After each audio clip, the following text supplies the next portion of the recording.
Self-development, in my eyes, is being able to come to terms and have the real conversations up here. You know, you can give that 6 inches of real estate up if you'd like, and you can never own a second in your life. Free will be non-existent. But if you control these 6 inches here, and then you apply that outwardly, you can have whatever life you desire. You can have any business you desire because you control what's going on here. You understand who you are, and then you understand the difficulties that you're having, and you own them. You know, that's complete ownership.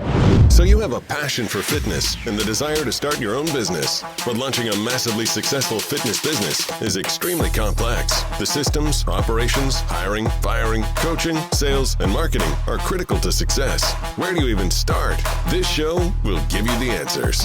Here is Bedros and Bryce Henson, your hosts of the Fitness Franchise Podcast, a show dedicated to helping fitness entrepreneurs launch and grow successful gyms. Welcome back, friends, to another incredible episode. And before we introduce today's guest, I want to go ahead and remind you to like and subscribe on YouTube and write us an awesome review on iTunes. That way we can keep producing this content for you for free.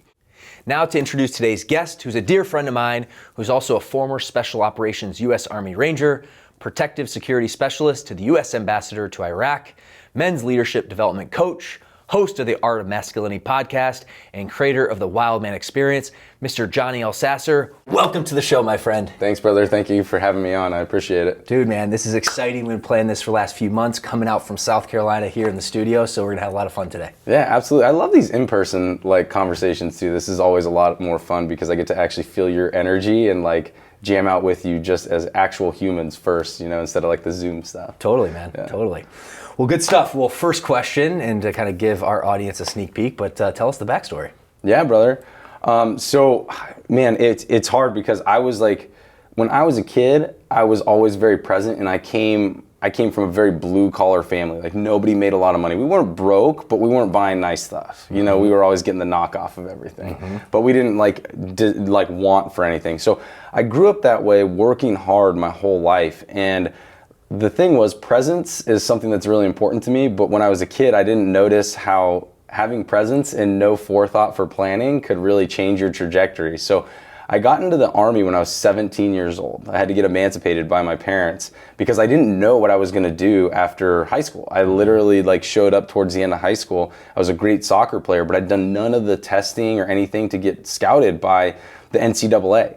So I was sitting there just flapping in the wind, and all my friends are coming oh, I'm going to, Cal Poly, and I'm going to Berkeley, and I'm going here, and I'm oh, we were supposed to do something? And I was oh crap. So I ended up stumbling my way into an Army recruiting office, and I was hey, let me talk to you guys, and then I was let me go Army Rangers, and they're yeah, that's cool. You can do that. Go to the medical and processing center, and then you'll work it out from there, because that's where you really sign your contract for the military. They actually do a medical and processing, just clear you for everything, and then that's where you really sign your contract and swear in. Okay. By the way, thank you and respect. I appreciate your service, and I know our audience does as well. Thank you, brother. I appreciate it, and thank everybody that's listening too. So yeah, I got there, and I get in front of the recruiter after they bless me off for being a healthy kid. And I was yeah, I'd love to go Army Rangers. And this dude was a long tab, so he was former Special Forces, and he was a recruiter now. And he was oh, you can just go to your unit, and once you get there, they'll let you go to Army Rangers. And that's honestly, for anybody listening, it's not how it works. Okay. Just a disclaimer there. Okay. It's not how that works. They don't just oh yeah, go ahead. That's probably a good thing. So I go there, and he says this, and they really wanted me to go to 3rd ID. At the time we were in the war, it was 2004, so this was summer 2004. And we were really hot in Fallujah. There was a lot of big battles going on. Marines were there, Army was there, and it was mayhem out in Fallujah. So they wanted more bodies out there. So he tried to push me there. So I sign up, being a kid. I didn't know any better. Okay, whatever. He says I can get over to 17 years old. 17 years old, nobody there. My parents had emancipated me. I'm just sitting across from this guy that I believe is telling me the right trajectory because he heard I want to go Army Rangers. And sign the contract. And then once I sign the contract, swear in, I'm in basic training, and because I was a soccer player and because I was really physically fit, I was just blowing the physicality part of basic training out of the water. So my drill sergeant comes up to me and he's like, "Hey, Elsasser." And I thought I was like screwed. You never want to get called by a drill sergeant. I thought I was gonna get the crap kicked out of me and smoked for just hours. Okay. And for anybody that doesn't know about smoking is just basically where they work you out at their discretion with nonstop focus, and they don't care that you're hurting or you want to break. Just like pressure and intensity. So yeah, they're like, it's just, they just smoke the crap out of you, and that's just general talk for like all military. So I thought I was gonna get smoked. He calls me over as after dinner, and I was like, dude, I'm gonna puke because I just ate dinner. I was like, this is gonna be terrible. And so he's like, Elsasser, come here. And I get over there and I'm like, yes, drill sergeant. He goes, hey, what do you want? You want Army Rangers? You want Special Forces? You want to be a sniper? And that's how he talked. I'm not making that up. That's actually like how he talked to me. And I was like, well, drill sergeant, I would love to be an Army Ranger. He's like, all right, get upstairs. So I get upstairs. Next day, I get called over again. I had forgotten totally about all this, but it felt like I was going to get the crap kicked out of me again, like I did something wrong. And I was like, no, what did I do today? And so I get over there. He pulls out a contract, says, hey, sign this. I put it on his back. I sign the contract. Next thing I know, out of basic training, I go to airborne school and then go to what was called Ranger Indoctrination Program, where they basically, it's our version of like, SEALs have buds. Mm-hmm. It's our version of that, to basically, because you're going into special operations out of that, they want you to quit. They don't want anybody there that can't be there. Okay. And so that's what I went to. And then I made it through that and went up to 2nd Ranger Battalion. And from there I did 4 combat tours between Iraq and Afghanistan. And then after my initial time was up in the military, I decided to get out and work for a private company, and then spent another 5 years protecting the U.S. ambassador to Iraq as the tactical commander out of Baghdad. So I did that for about 5 years and then left that. And this is where the story gets really, because I had been this alpha man for like 10 years. I'd grown up as from 17 to basically 28. It was like 10 and a half years. Mm-hmm. I'd grown up in the military, I'd grown paramilitary, and I was an alpha. I was leading men in special operations. When I got out, I was a sergeant. I was running squads, I was taking on missions, I was doing mission planning, all that stuff. So I had this real big like alpha chip on my shoulder, and I come back to the regular world, and it took about 6 months before it hit me, and I was like, oh, like, what's my purpose now? I'm not fighting for my flag. I'm not protecting a diplomat who's doing, helping promote the U.S. mission and helping promote democracy in these foreign countries. I'm not doing any of that anymore. Mm-hmm. Like, what's my purpose? And anybody that's listening that knows this is like, if you've been in the military or the police or firefighters or any of these alpha jobs, there's SOPs, standard operating procedures, and those things are what dictate how things get done. Well, you don't have that for your life when you get out, and you're like, all of a sudden, like, your life is on your terms when you're out of the military and you're out of paramilitary jobs, and you're like, holy crap. So again, just like when I was a kid, I was supposed to do something. I was supposed to do something here and here, and figure out what's my purpose for after I leave, after I get out of the military. What am I going to do in this world? How am I going to impact people? And I didn't think about it. I just had this big chip on my shoulder. So that led, I had a relationship. My wife at the time, she also worked overseas at the U.S. Embassy. She wasn't military or anything, but she had worked over there, and that's where we met. We came back home, and things had just really changed in our relationship, and it got very just unhealthy. And so I started to lose where I was, and I started to lose who I was, which didn't bode well for our relationship. And then that toxicity fed into there and her mindset. And so we just grew apart and didn't have a healthy relationship, which ended up in a divorce, which then piled onto my psyche of like, I'm lost. I don't know who I am as a man in this world. Mm-hmm. And it wasn't until we had gotten a divorce, and then I was hanging out with my friend at the time, who's now my wife, where she was like, she'd throw me a book here or there and just say, hey, if you get a chance, read that. And she tried to talk to me about like self-development podcasts and stuff. And I was like, who are these guys to tell me how to be a good man in this world? Like, I was kicking in doors at 18. I was hunting down bad people. Like, who are these guys? Big chip on my shoulder. It was ridiculous.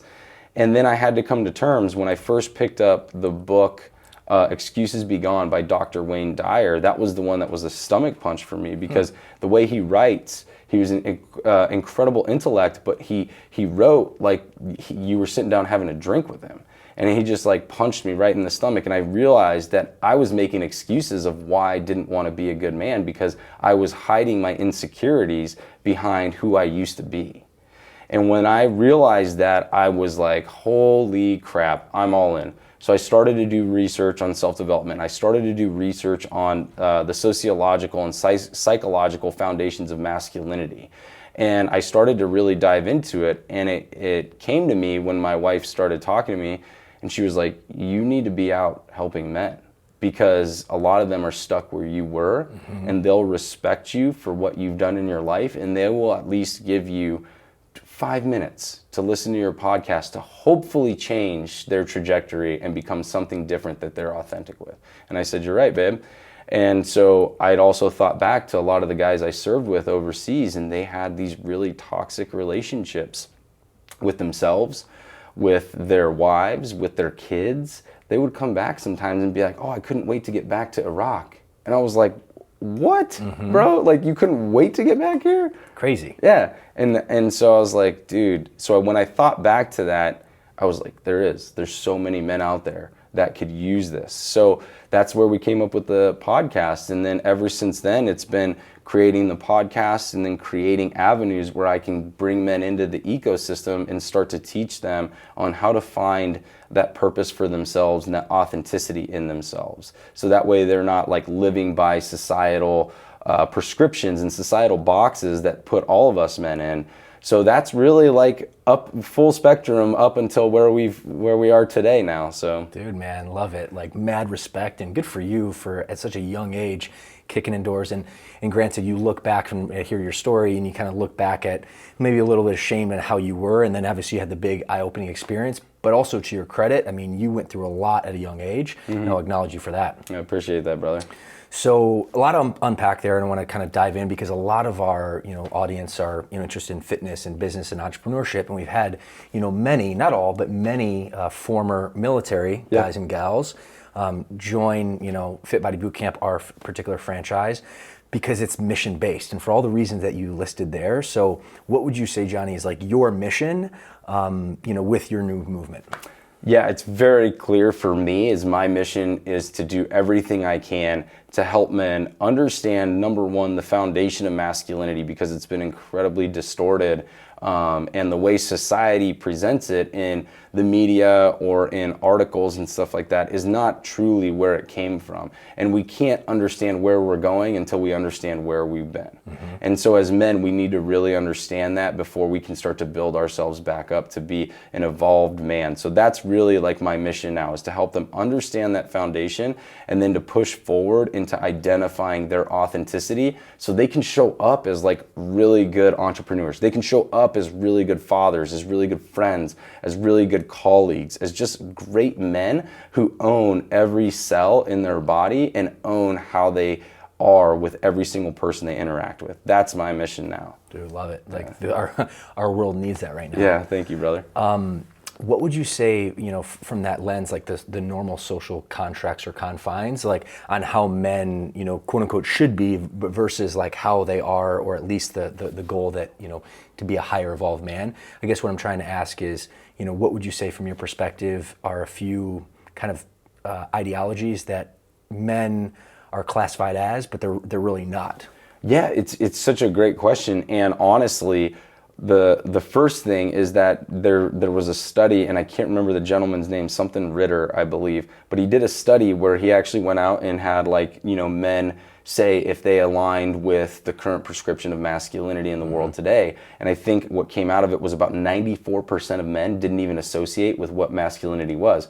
The problem was all of them were still trying to live by it, just like every man is today. So those general prescriptions of what men are supposed to be doesn't actually coexist with who we want to be as human beings. And that conflict creates this disharmony within us. So we end up having these really toxic relationships. We end up having this toxic relationship, not just with the external people, but with ourselves. We become our worst critics. We become our best critics and our worst supporters.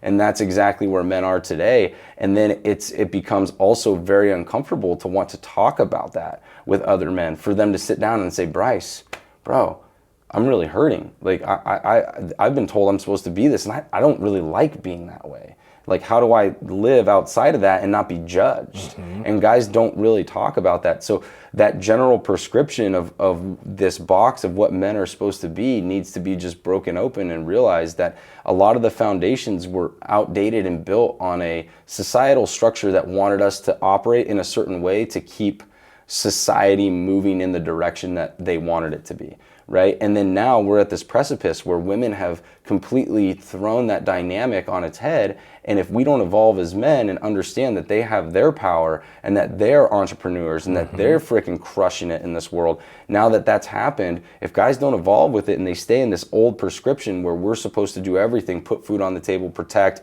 all these different things, if guys continue to live in that and they don't evolve and realize that women are incredibly powerful in their own right, they're going to be stuck, left behind, and that's what creates these toxic relationships. That's what creates the animosity towards one another, the ones that are oppressive and stuff like that. So that's where I really feel men are transitioning from, and I'm hoping that we can continue this movement to get guys to realize that evolution is the way, because we wouldn't be anywhere in this planet without evolution. And if we cease to acknowledge that, then you're going to be stuck behind. You're going to be stuck in really bad mindsets that aren't great to building the things that you want to build and opening up your creativity and curiosity. Yeah, completely.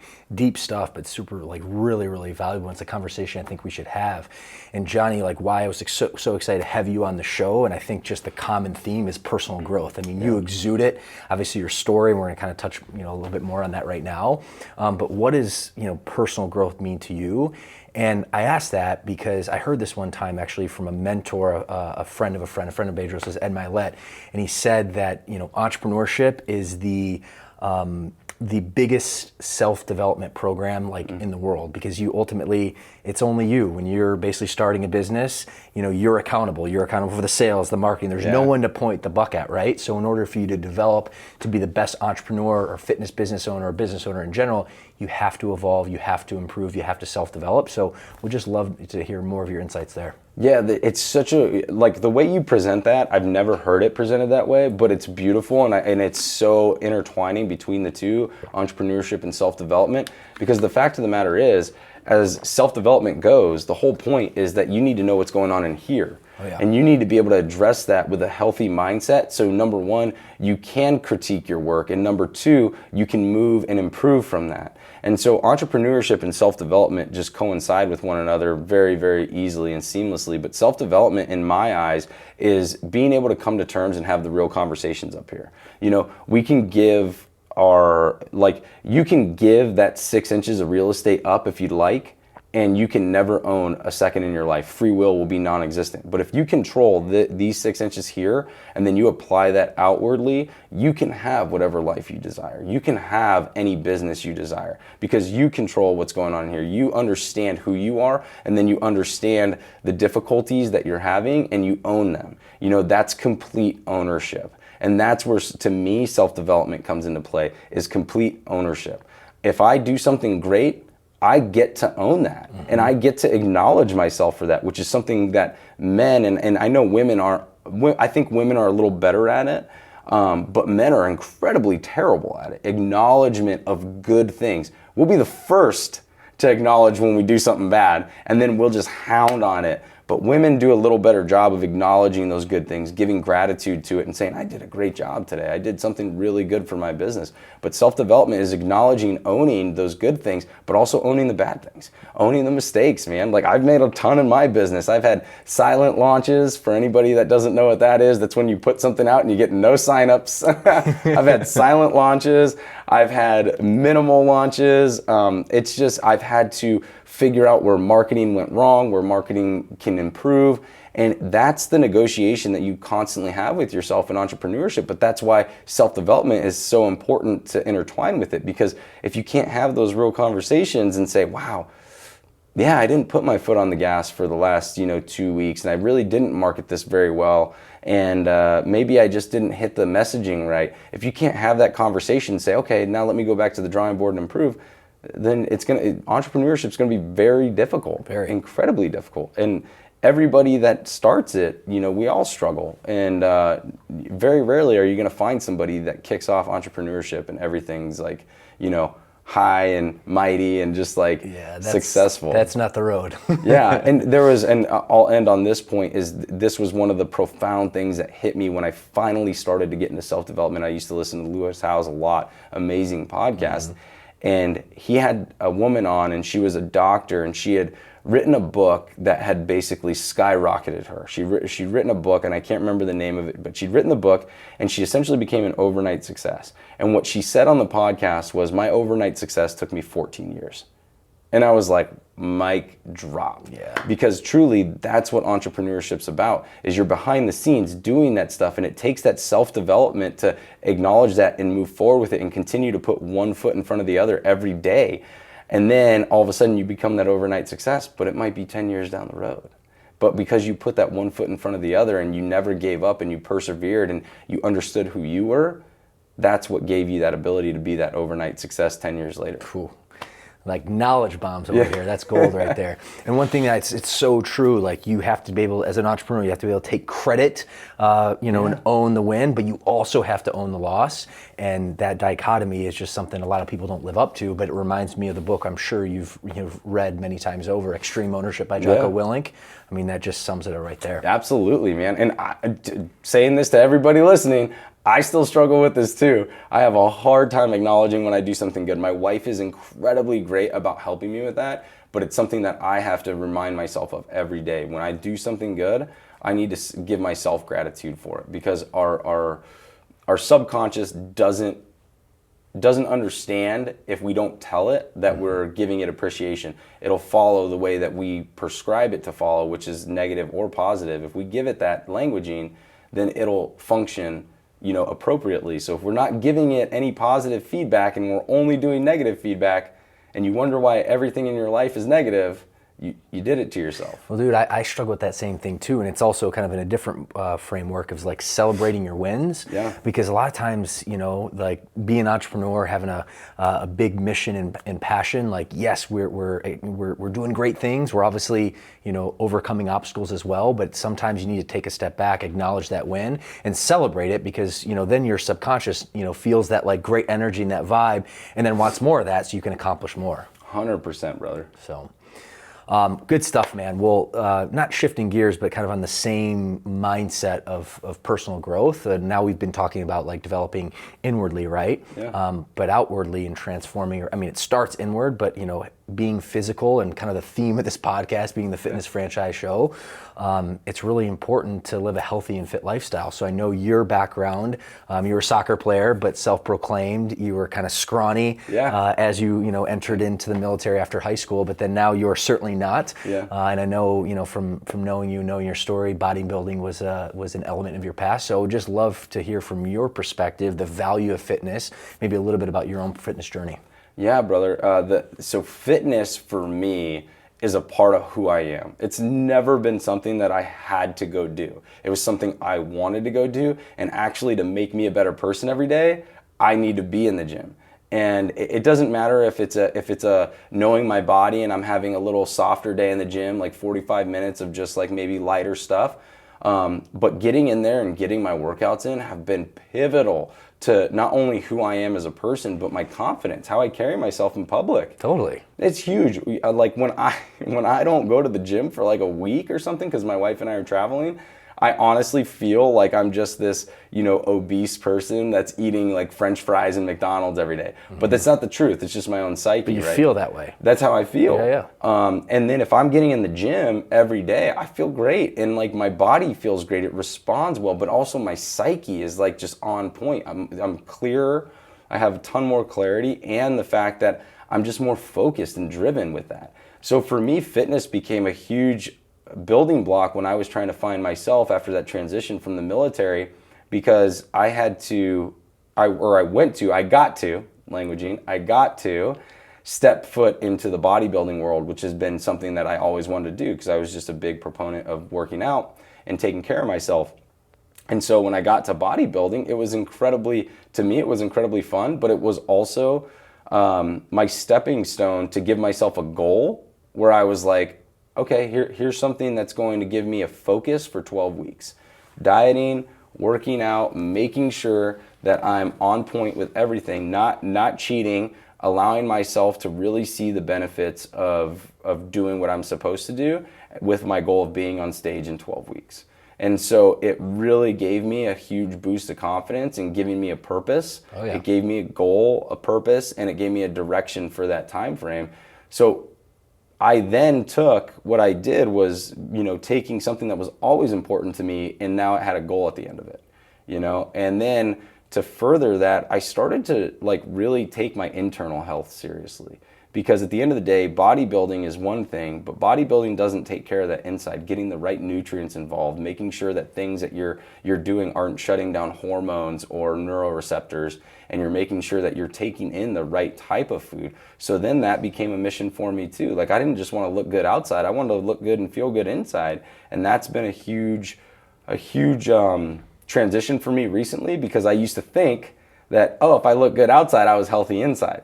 Right? And then I really had to apply that and start to do the research and get the knowledge on the internal health. So bodybuilding was not only something that helped me to get out of a negative mindset I was in, but it catapulted me into having more focus on even my podcast and my business and everything else. It turned me into, shooting for goals and giving myself, I talked about, we didn't have SOPs coming out. I started to create my own SOPs. Oh crap, here's my regimen for my working out to make sure that, bodybuilding is a success. And then I took that mindset and then converted it to, okay, well, how do I stand up the podcast? What does that look like? How do I create courses for men? What does that look like? Right? And then I started to create those prescriptions. So as an entrepreneur, it set me off to learning the skills that I needed to set my own goals every day.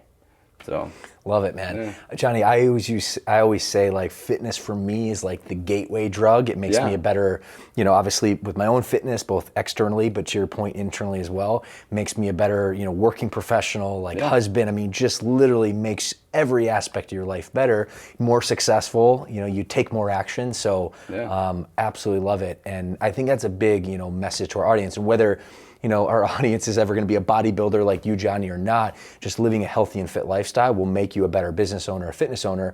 But one thing that I see a lot happens, especially when entrepreneurship, when you first start out, the road is littered with obstacles and road bumps. So sometimes what happens is people actually business owners, they take their foot off the gas in terms of the fitness.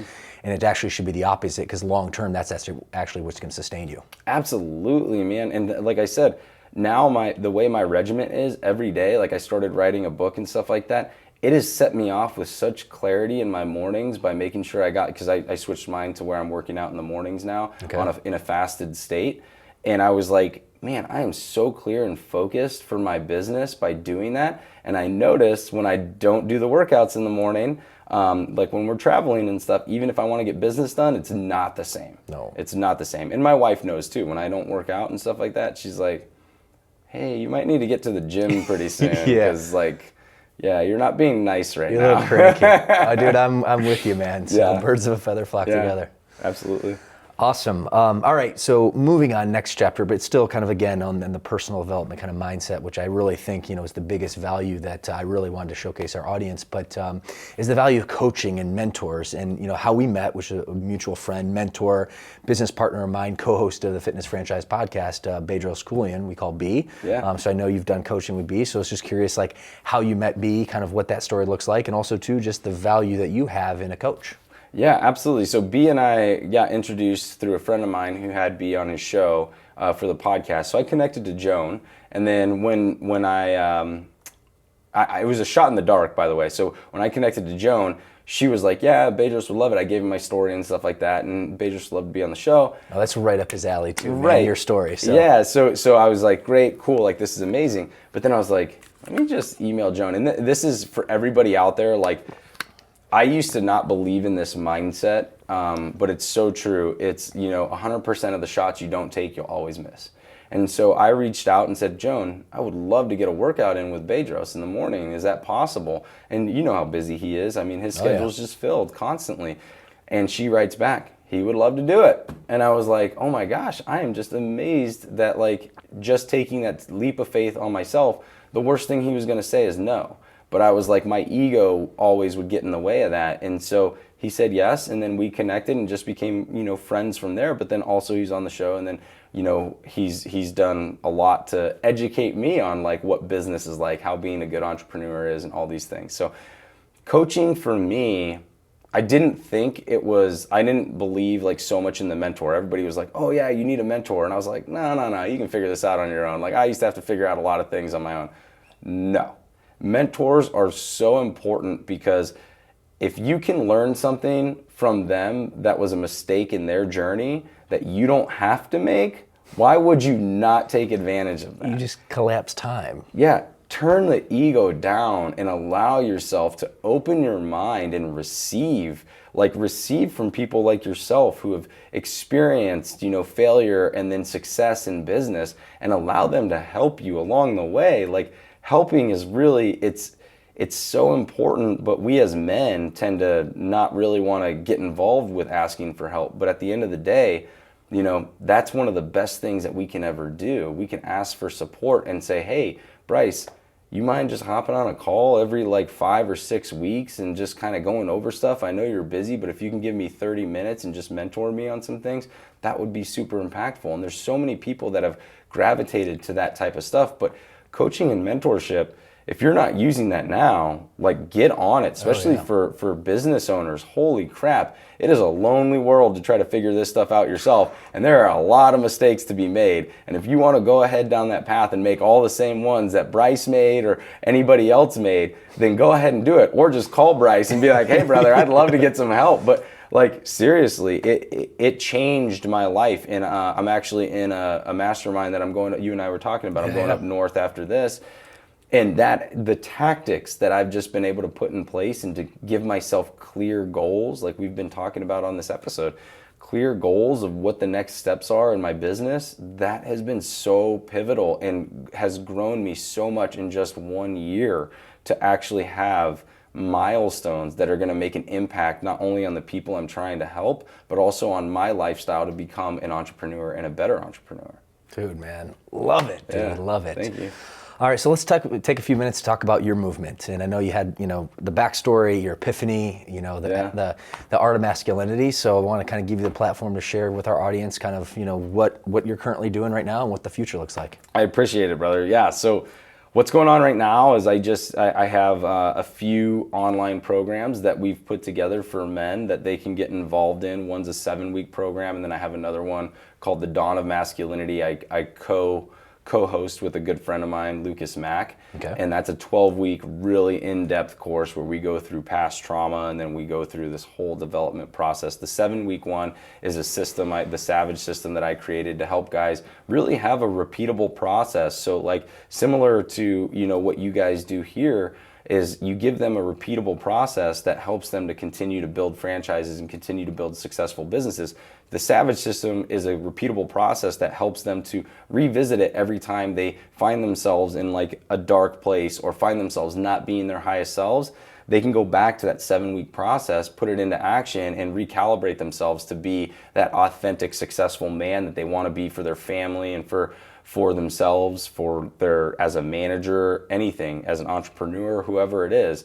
But it's a repeatable process for that. So that's what I've come up with. And then we have the Wild Man Experience, which is a lot of fun, and that's a 3-day in-person event where in Corpus Christi, where guys get a blend of VIP. One of the things that guys don't do very well, and I'm sure like you can relate to this, we don't take care of ourselves very well when it comes to giving ourselves something really fun to do and putting back into, right? And so I was like, okay, let me give these guys a VIP experience where they're completely taken care of. They don't have to pull out their wallet ever. They just get to be present and enjoy it. They don't have to worry about anything. They don't have to take care of anybody. And then let me throw in this really masculine environment where we put them in helicopters and they shoot out of that. They're shooting out of moving vehicles. We're teaching them just some fun CQB stuff we did overseas. We're not trying to get anybody super proficient. It's a fun environment. What's CQB mean? It's close quarter combat. So it's what we used to do overseas as Rangers, and that was like our bread and butter for urban warfare.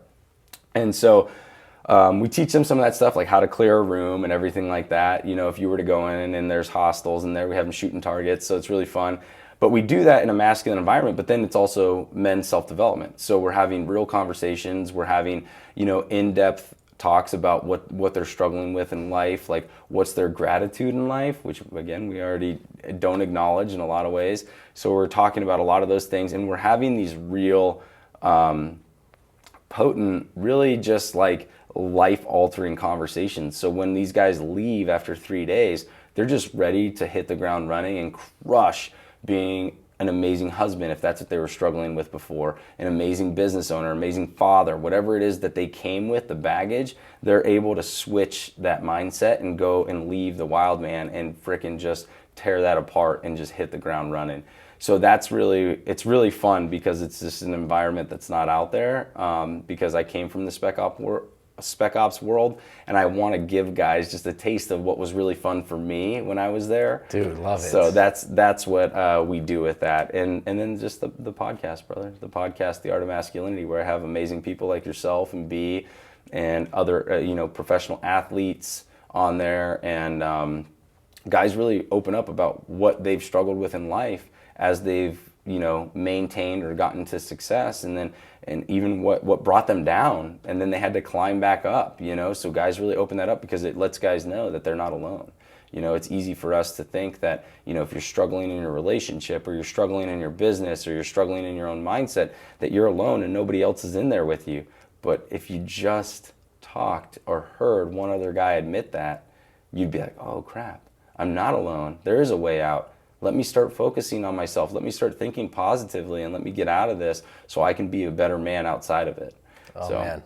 Love it. And I share with you this off screen. I'm a recovering alcoholic, and one of the symptoms of alcoholics is like we just isolate. We think this is the only, we're the only one going through it. And the reality of the situation, it's not. It's way more common. Whatever issue you're going through as a man, as a female, like there's someone going through that with you. So it's about opening up and connecting. So. Yeah, absolutely. All right, I got one big other topic I want to hit before we spin into the lightning round, if you're up for it. And absolutely. I just love this theme about personal growth and the value that you're adding to the world. One thing that I'm very firm on is, for someone like you to gain the success that you have, you still are going through personal growth. And we connected offline, being that we follow each other on social, but you just did a retreat or some sort of experience out in Peru. Yeah. And would love to hear a little bit more, just kind of high level of the value that you got, the experience, and kind of what you took away from it. Yeah, absolutely. So what we're talking about is, it's really special. So it's plant medicine, yep. and I think there's a misconception about plant medicine in a lot of ways, which I was very enlightened to, because the way that it's treated, when, as you know, when you have like a shaman, you have somebody that's respectful of the medicine. They treat it like a medicine, and then not only that, it influences you like a medicine. So whatever it is that you're going through, it really just like helps you to open that up and bypass the psyche, the prefrontal cortex, that cognitive ability in our minds to stop us from going past the ego. It bypasses that and goes right to the subconscious, and it allows us to really address what's going on deep inside of us. Maybe it was trauma when we were young. Maybe it's a mindset that was given to us that we just don't know how to shake. So that's really where plant medicine started for me, is understanding that, but it really opened up more when I actually went and did it in Peru. And how long was the trip? And I would imagine it was guided and all that. Yeah, it was guided. My wife and I were there for a week, and it was 3 ceremonies of ayahuasca. It was a ceremony of bufo, which is 5-MeO-DMT, the Sonoran desert frog, and then it was 1 ceremony of San Pedro. Okay. So all in all, it was about 5 different ceremonies, different medicine, and it was really, really special because they always say it, and I'm sure you've heard this, the medicine will give you what you need, not what you want. Mm-hmm. And so for me, I thought it was, okay, I really want to be a better entrepreneur. I want to be successful in this because I really want to help people. But at the end of the day, to be an entrepreneur and to leave your 9 to 5, you need to actually make some money to do that. You got to still be able to put food on the table and pay for your roof. Yep. So I was like, well, what's blocking me from impacting more, from creating that entrepreneurship? And I thought that's what I wanted. And then the medicine talked to me, and the medicine was like, that's not what you need.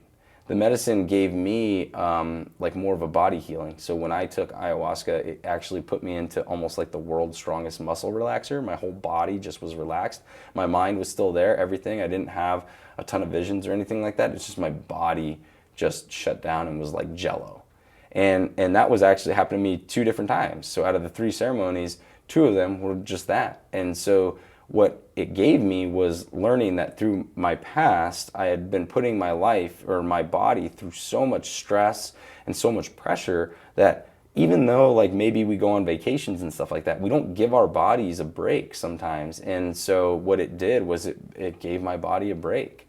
And from the nervous system to the muscle system, you know, and it just allowed me to just relax, the body to relax, to be. Yeah. And so when that happened, I felt great afterwards, like really, really great. My body still feels good from it. And that was just a couple weeks ago, right? Yeah, this was just a few weeks ago. And so it still feels really good from before that, because from years of lifting since 16 years old, jumping out of helicopters and airplanes and fast roping, everything else just beat up my body since I've been young. So it was nice to have that feeling.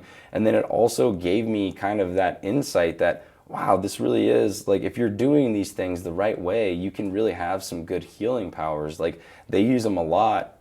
They started using it a lot for PTSD, for veterans. Mm-hmm. So that's how actually I first got turned on to it. Yeah. So the owner of the place that we went to in Peru, he has a place in Mexico as well. They have a big, beautiful hacienda there, and they run, you know, plant medicine there. And he'll bring groups of veterans, and they'll basically, you know, put them through this, and it really, really helps them get control of themselves and understand and confront that trauma, but then move past it in such a healthy way that they're not leaving with that trauma, or if they are leaving still with it, right? Because, you know, we constantly have to have those conversations with ourselves, because it can come up at any time. Yeah, you still got to do the continued work. Right, exactly. They have a tool now, or an acknowledgement on how to get past it. And they can sit there and say, okay, I acknowledge you, I see where you're coming from, and now I know how to grow past that. And they can get completely off pharmaceuticals. Yep. And they can put real health as a prominent piece to their own mind, to their own body, and then all of a sudden they're not living in a fog and being depressed and struggling to just make it every day. So it's been really cool to hear about that. And then that was kind of like what my journey was with the shamans. They had amazing shamans there from the jungles of Peru, these Shipibo shamans,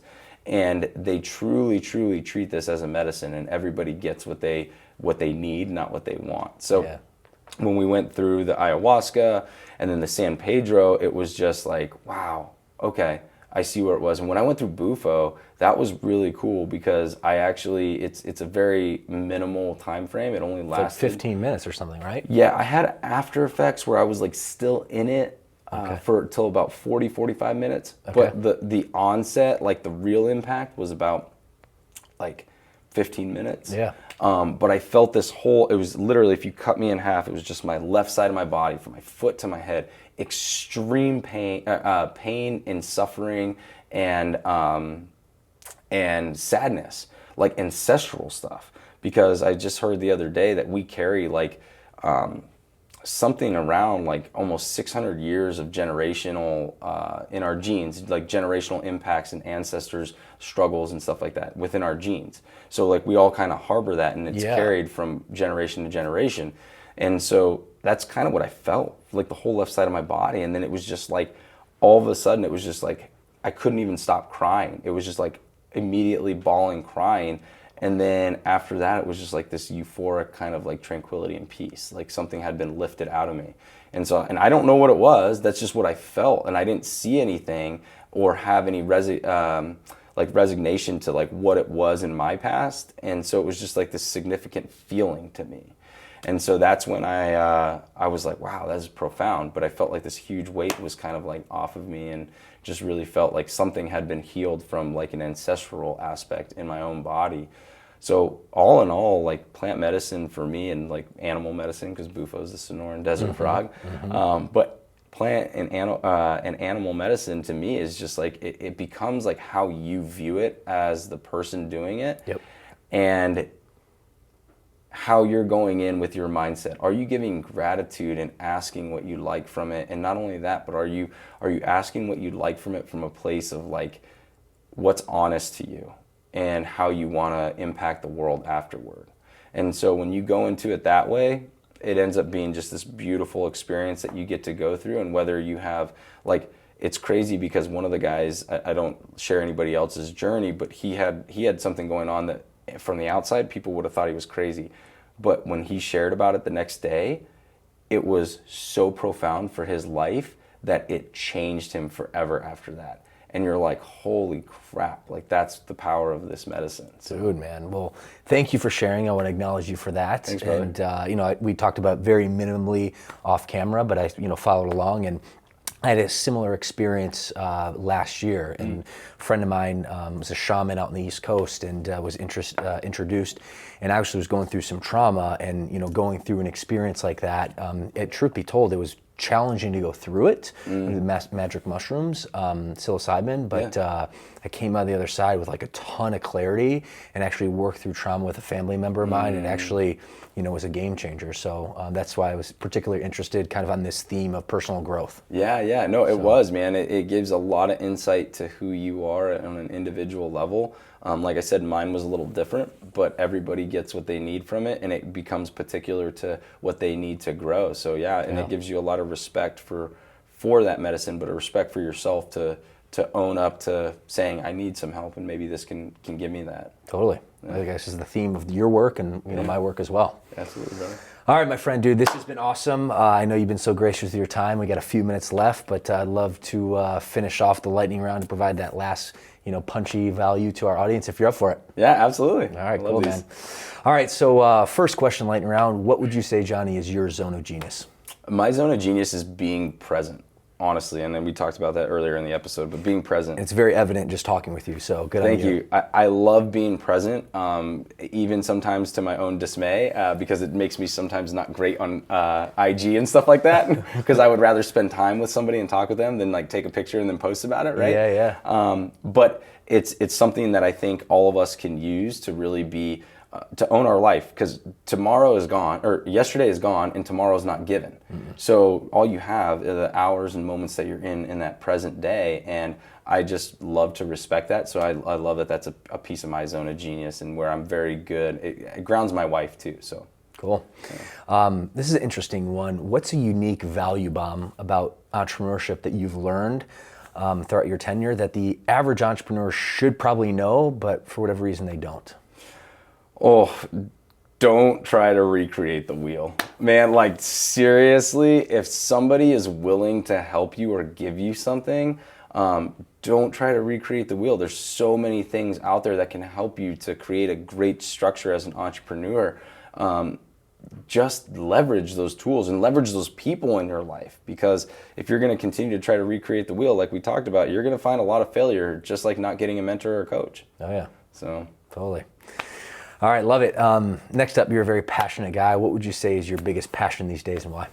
My biggest passion is the podcast, for two reasons. One, I get to meet the most amazing people and have like real conversations with them, right? Like we're doing right now. This is honestly probably one of my favorite things, is getting to know people and getting to know them on a real level.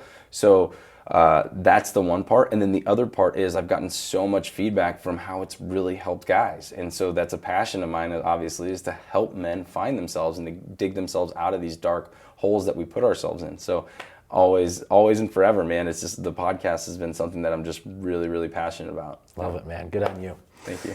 All right, I'm going to take us a trip down memory lane, and I want you to envision this before, the guy that we're sitting in front of today, Johnny. Look back at your past, and there was probably something that was holding you back. What would be that one thing, and how did you overcome it? My one thing that always held me back was thinking that because I was elite at one point in my life, that I was better than other people, and I would judge them. And that judgment stopped me from creating beautiful connections. It stopped me from giving other people value into who they are in this world. And that was probably one of the biggest things that have held me back in my life. And until I resigned to the fact that we collectively as human beings are what is, if we rise to, if we help each other and rise together, the world is better. If we just embrace that mindset, then life becomes really beautiful. And so that held me back for so many years. And when I realized that that was holding me back and I changed that perspective, just so many beautiful things have entered into my life, amazing people, and my business has thrived and grown from that. So owning the fact that, like, judgment doesn't serve you. You're not better than anybody else. And while you think you're an expert in one field, as soon as you step into the next field, you're like an infant. White belt, baby. Right, exactly. Yeah. Like, you need to be able to humble yourself and open up to learning from other people. So for me, that judgment really needed to go, and it has in a lot of ways. And I still have to check it sometimes, but it's gone away, and it's helped me thrive in my life, from relationship to business to everything. Beautiful, man. Similar type question. Well, this one was more kind of a self-reflected, situation where you overcame it, but you're in the business of giving great coaching advice, especially with the platforms you have. What would you say is one of the best pieces of advice that you've ever been given, and why? Oh man, so much in that. I would say the best piece that I've ever been given was to essentially it's kind of in the same vein as what I just said, but to humble yourself. Because if you see, like, anybody that's met Bedros and you're like, wait, this guy owns what and he does what, but he will literally sit down with a normal, like, random person and just have coffee with them. Dude, speaking of which, I'm gonna validate that point here in a second. When we've been friends since 2012 under his mentorship and guidance, and 2018 is when he recruited me to become a vice president, now CEO of Fit Body Bootcamp. And we had many conversations at a Starbucks, and I guess it's a Starbucks that B frequents here. And there was a guy that I met one day, and he kind of comes up and he said hi to B. He's like, really animated.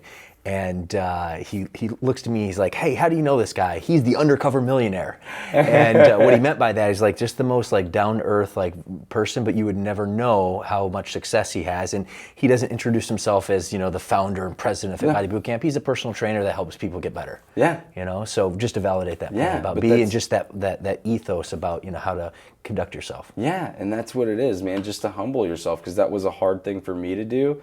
And so for everybody out there, it might sound stupid or just rudimentary, but, like, humble yourself, because I guarantee you a lot of you entrepreneurs are going into rooms thinking that, like, you're the best thing since sliced bread, and you're blocking yourself from learning. You're blocking yourself from the connections that you could be making, and for people to truly see the value in you as somebody they want to have dinner with, not just, mingle with business-wise. So humble yourself and be willing to have those conversations with, quote unquote, the average person, right? And when you see that, and it's in the DNA of somebody like B, who just exemplifies that every day through his connections. Like, you just meet so many people who are like, oh yeah, like, he's just will come hang out with you. It's one of the things that can grow you as a human first and foremost, and then it'll return to your business as well, because you'll make just amazing connections that you never know how can impact your life. Yeah, man, couldn't agree with you more. Yeah. All right, only a couple left. Yeah, brother. Leaders are readers, we're in the process of, like, gaining more knowledge and taking action on it. What would you say is, a great book recommendation you can make to Fitness Franchise Nation, or a podcast, some sort of learning, piece of platform? Okay, I can do both. I can do books, and because I love reading books. Let's do one of each. Let's do one of each. Well, I'll give you 2 books if you don't mind. I'm sorry. Let's go. Because I have one for mindset, and then I have one for health. So the book for mindset is, I 100% would love for everybody to read Excuses Be Gone by Dr. Wayne Dyer. If you need to be called out, if you need to switch your mindset and realize how many excuses you're making from taking ownership of your life or your business and everything else, get that. You'll stop playing the victim. The other book for health is Shawn Stevenson just came out with Eat Smarter. Mm-hmm. Frickin' love that book. Why? So much science involved in that he actually just rooted through all of these real studies out there, and he puts it out in a way that's digestible to everybody. You don't have to be a scientist to understand it, but it breaks down some of the fundamental pieces of how we can improve what's inside as far as health-wise, right? And then see results outside, promoting, thermogenesis, promoting cognitive ability, promoting hormonal function, all this stuff through the foods that we eat. So it's amazing what he put into this book, but also the fact that he just writes in a way that everybody can really relate to it and laugh. You know, he really incorporates pop culture and just funny writing style, but it's such great content that, like, if you're trying, especially for you guys in the fitness world, it's like if you're really trying to help your people, trying to help your clients, well, understanding the workout's one thing, but understanding how they can truly promote losing fat and building muscle through studies that have been peer reviewed and all this stuff. Use that to your advantage, you know, improve your clients and give yourself a leg up as well, you know. You guys, Fit Body Bootcamp, you guys have just an amazing groundwork, but as a coach and an owner for these businesses, like, guys, give yourself something that also sets you apart from these other gyms out there competing, you know. Get true health on what's going to promote their hormones and get them to really look the way they want to. Freaking love it. And then podcast, it's my secret, or it's like one of my favorite ones that I always listen to, which is Shawn Stevenson's Model Health Show. I sound like I'm like promoting Shawn, hey, but Model Health Show, man, I friggin' love his show. So that's one of my my secret podcast that I just will rock out to all the time, and I'll put that on. Secret, but not so secret. Not so secret now. Yeah. All right, my friend, dude, there's been a lot of knowledge, value that you've dropped today, so I want to appreciate you for that. Before we shoot, my last question, and you know, is for our audience, the last piece of parting wisdom, and our audience interested in fitness and business and entrepreneurship, trying to be the best version of themselves, both personally and professionally. What would you say would be a last piece of parting wisdom that will help them on their journey? Again, we've talked about it in this episode, but be willing to evolve. If you're not willing to evolve in any aspect of your life and you're just so stuck in a mindset that has gotten you to this point, right? But if you're at this point and struggling and that mindset got you there, why wouldn't you shift? So be willing to evolve, because evolution is what separates the people who become successful and then the people who are like, oh, I used to have a business, and then they're still working a 9 to 5. Yeah, man. So that would be my biggest wisdom, brother. Boom. Thank you. All right, this has been great. Where can our audience connect with you at, Johnny? Thank you, brother. And I just want to acknowledge you. Great host. This has been a fun episode. So, like, thank you so much for having me on. Thank you for inviting me out and, like, to be on the show. It's always amazing to come here. You guys have such a great team here. It's really cool to watch the culture you guys have built for this company. So, well, thank you. And feelings definitely mutual. Thanks, brother. Anybody can find me at johnnyelsasser.com. Elsasser is spelled Elsasser. Or you can catch up with me on IG. That's where I spend the most time. But as I told you, I like to be present. So sometimes I mess that one up. But it's johnny.elsasser. So those are the biggest places. And then if you ever want to check out the podcast, it's the Art of Masculinity. Good, man. Well, go find him. He's an awesome dude. And Johnny, before we shoot for today, I just also want to acknowledge you, man. The way you show up and, you know, is incredible. Your mission, your passion, your service to our country, and your presence is incredible. And this is one of the easiest shows that I've shot. So I want to thank and acknowledge you for that and really the impact you're making on the world. Thanks, brother. I appreciate you. Got it. All right, friends. Well, I know you got a ton of value. Assuming you did, go ahead and give us a like and subscribe on YouTube and write us an awesome review on iTunes. That way we can keep producing this content to you or for you for free. That's all for today. And again, thanks, buddy. Thanks, brother.